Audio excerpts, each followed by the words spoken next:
Hello viewers, welcome to the official YouTube channel of Codex.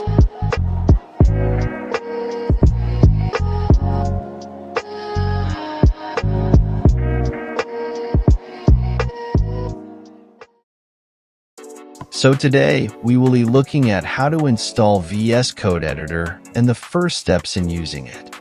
On this website, we can see that Visual Studio Code is ranked the best code editor for 2024.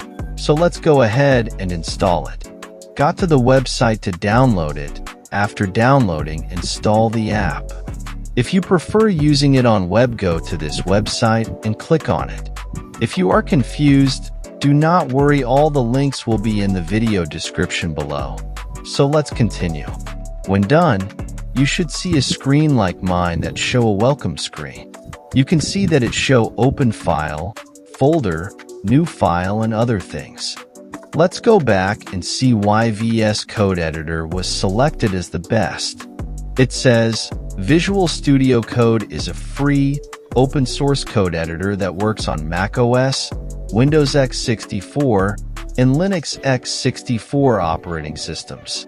It features basic syntax highlighting and autocomplete functionality, as well as smart completions, called entails, based on functions and variables.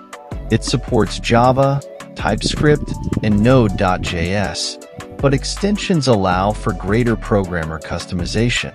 Whether you're a front-end developer or back-end coder, there's tons of functionality to streamline your workflow. Visual Studio Code best features. Extensions for languages and bug tracking let you build a suite of products that work together for a streamlined coding workflow. Built-in Git commands make coordinating work across development teams easier. Change tracking history lets you keep tabs on what's been updated before. In-editor debugging makes cleaning up code faster than ever. Back to our workspace. Let's take a quick tour. A dark theme is recommended, then select all the other options below. When done, click on New File. Go to the left side, click Extensions, search for Python by Microsoft. For now, we would select Python as our default. We would stop there for now. In our next video, we would be looking at how to use Python in VS Code. Thank you for watching. Like and subscribe for more videos.